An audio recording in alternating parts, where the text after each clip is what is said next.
I'm just going to drop it. So in my role at Carlson Energy, I've been project managing the installation of a hydrogen electrolyzer project. And today I want to give you an overview of the ways in which hydrogen could play a major role in our carbon neutral and green future. And so first off, what is hydrogen and what does it have to do with climate change? Hydrogen is very abundant in the environment, but it's always bound together with other elements like carbon or oxygen. And the most common combination is with oxygen in water, H2O. And these two atoms love to cling to each other very tightly. Now, electrolysis, the splitting up of two atoms that yearn to be together. Electricity can be used to drive the hydrogen and the oxygen apart, but they would very much prefer to be reunited. So electrolysis separates hydrogen from oxygen, and now the pure hydrogen can be stored in pressurized form in tanks.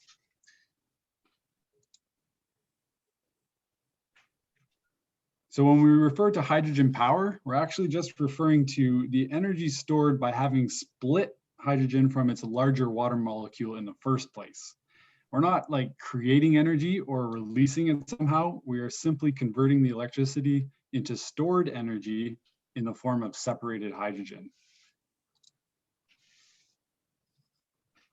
And the device used to perform electrolysis is called an electrolyzer. And an electrolyzer takes the inputs of electricity and water, and pure hydrogen and oxygen come out of it.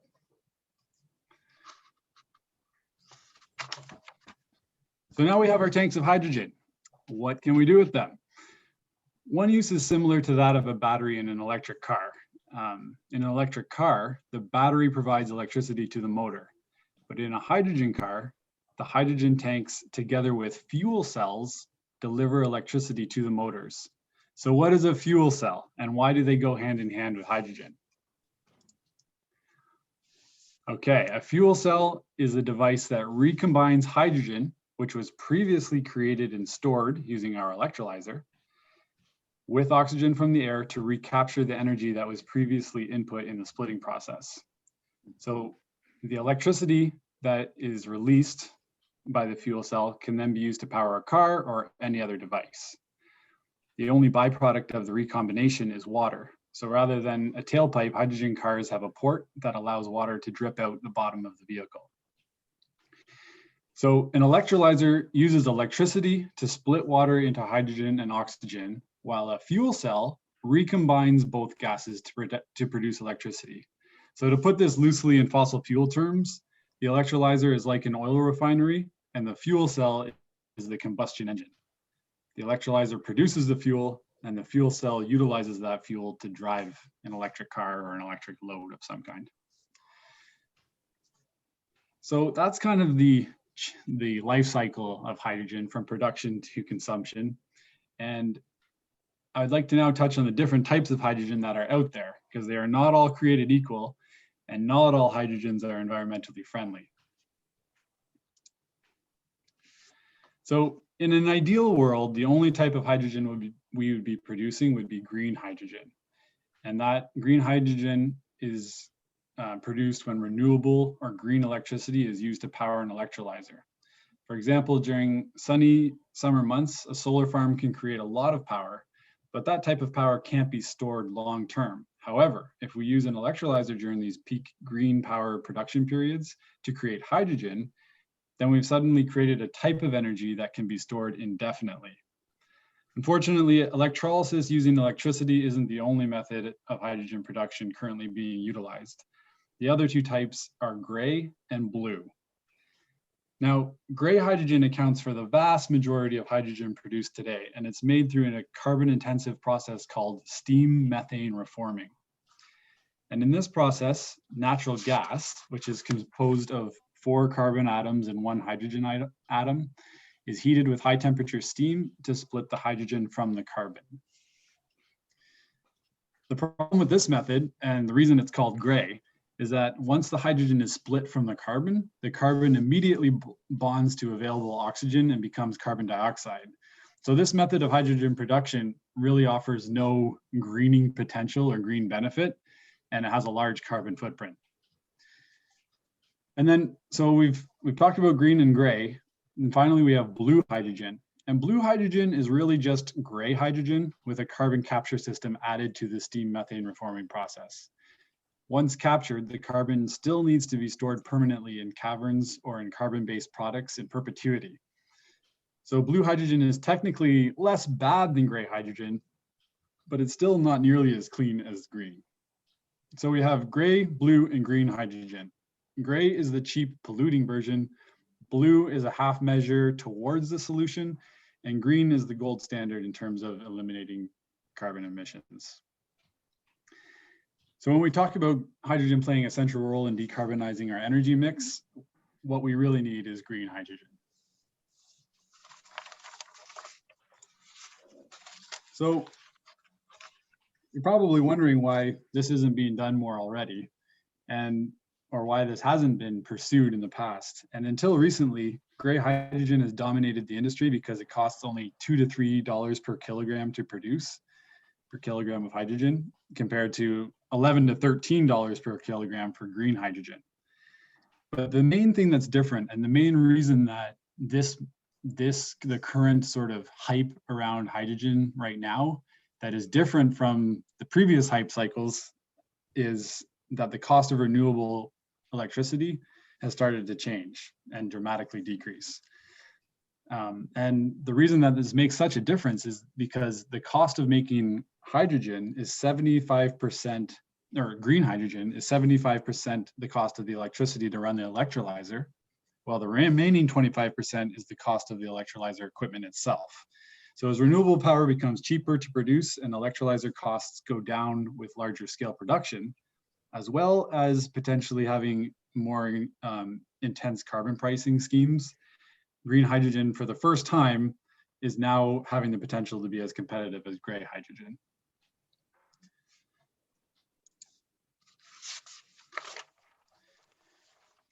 So what are the advantages of hydrogen as a renewable energy source? Well, the single greatest advantage is its flexibility. As I touched on before, hydrogen provides a way to convert green grid electricity into mobile electricity. But unlike electricity, hydrogen can also be burned in heating applications or used directly as an ingredient in fertilizer or other chemicals. So at present, electricity produced by wind and solar can only be used in regular electrical devices and machinery. If converted to hydrogen, green electricity can be used to displace fossil fuels in heating applications or to replace the gray hydrogen used in the fertilizer and chemical industries. As such, conversion to hydrogen can decarbonize processes that don't even use electricity currently and currently have limited pathways to decarbonization. Another advantage of hydrogen is its long storage life. Hydrogen can be stored in tanks or in underground caverns and pipelines on a seasonal basis. So that enables you to make gas when the wind is blowing and the sun is shining, and use the gas when it is cold and dark.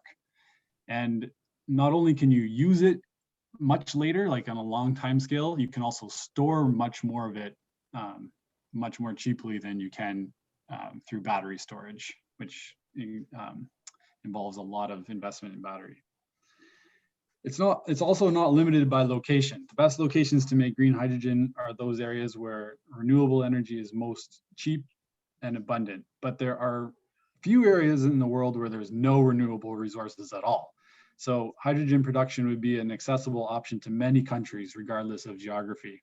You don't need to strike it rich and hit the big oil patch. Most places in the world have some combination of renewable resources available to them. And finally, hydrogen is safe. It's safer than many fossil fuels, and it doesn't contaminate. So hydrogen is stored either as a gas or a liquid, and if it escapes from its container, it just floats up into the sky. Whereas other gaseous fuels like propane are heavier than air, and they hang around on the ground level waiting for a spark or an ignition source. And then also in terms of transportation and handling, if hydrogen leaks out of its container, it just again floats up, you don't have to worry about contamination of water or property and equipment. So how can we move towards a green hydrogen future?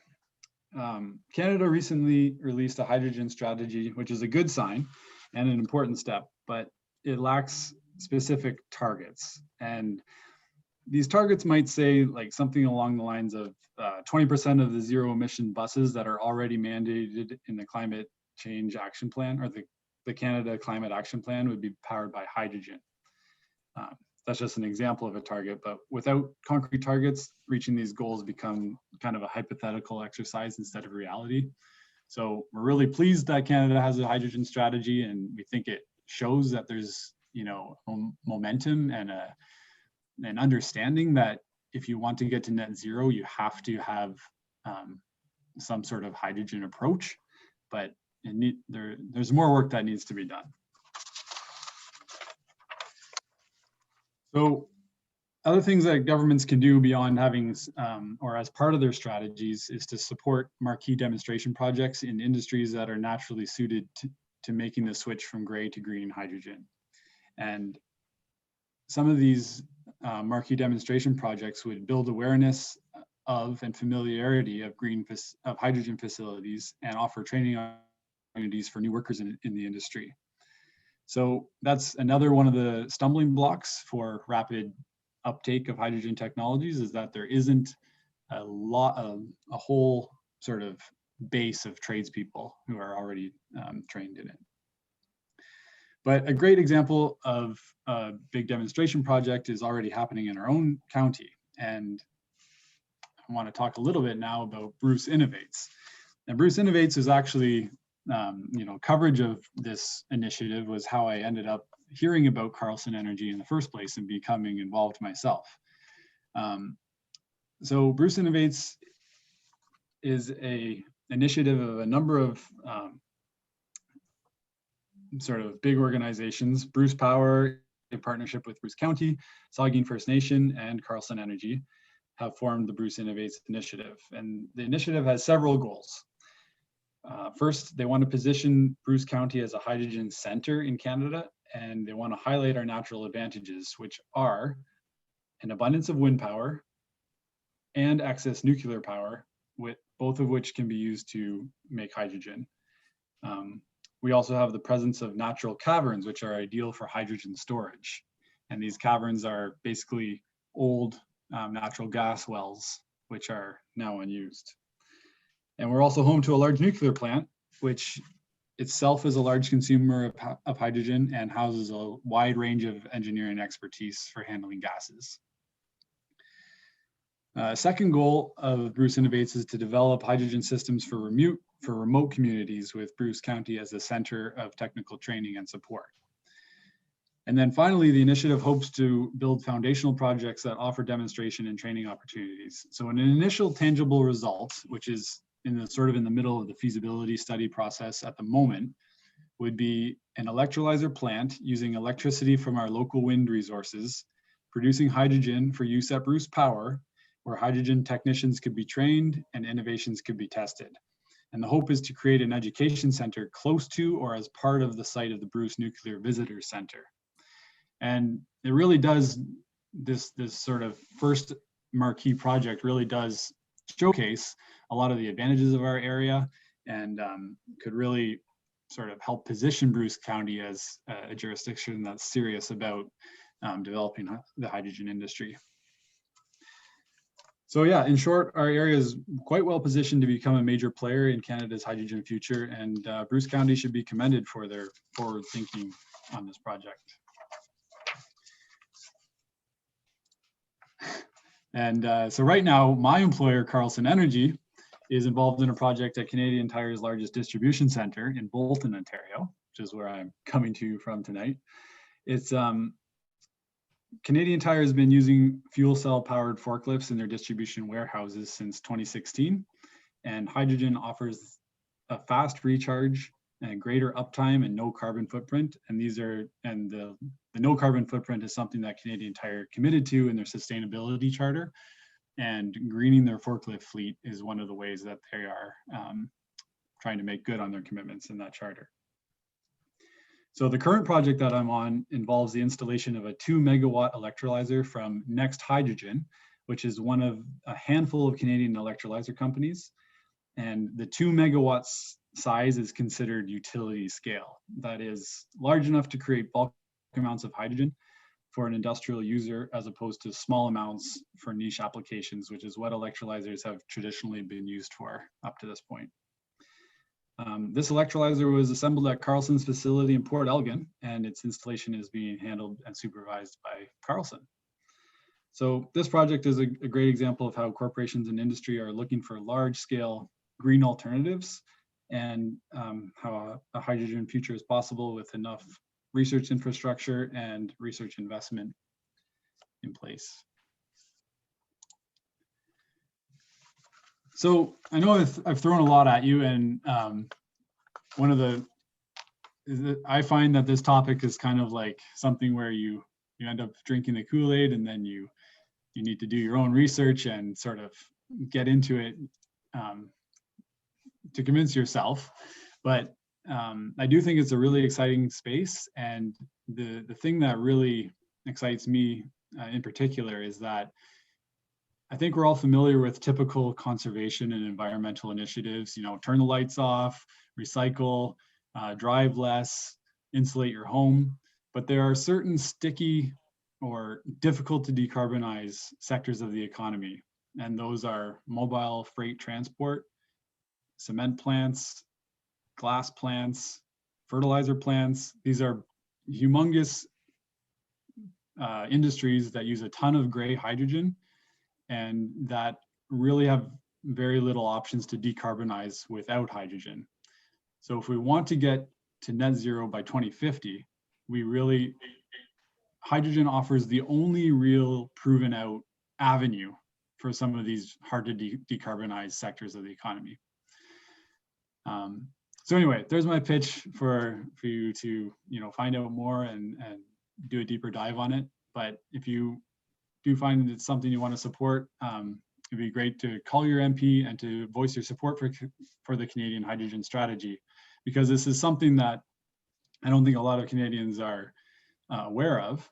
And it's kind of unique, like in North America, there's nothing yet from the States, although that might change soon. But most European countries have put out a fairly ambitious hydrogen strategy, partly as part of the COVID build back. And Canada was a little bit behind that wave, but they still are on the forefront in releasing this sort of fairly early. So to voice support for that strategy, and then to push a little bit for specific targets, it would just be a timely time to do that. And then, the work that Bruce County has done, writing a letter of support for that project, the Bruce Innovates project, because it is kind of a unique bit of forward-thinking policy work and sort of out-of-the-box economic development, which really seeks to, solve environmental problems, but bring jobs to the area and, better our community. So it's encouraging to see a sort of lower-level government being ambitious in that way. Yeah, and then I know a lot of you are already doing this sort of in your own lifestyles, but just supporting companies that are actively trying to reduce their carbon footprint and investing in green hydrogen, and really taking a leadership role in moving the country forward, because it will take some activists you can't always wait for the government, and it's great to see some large companies just getting ahead on it, and small. So yeah, that's my my whirlwind tour of hydrogen and what I've been up to. And I'll now take your questions.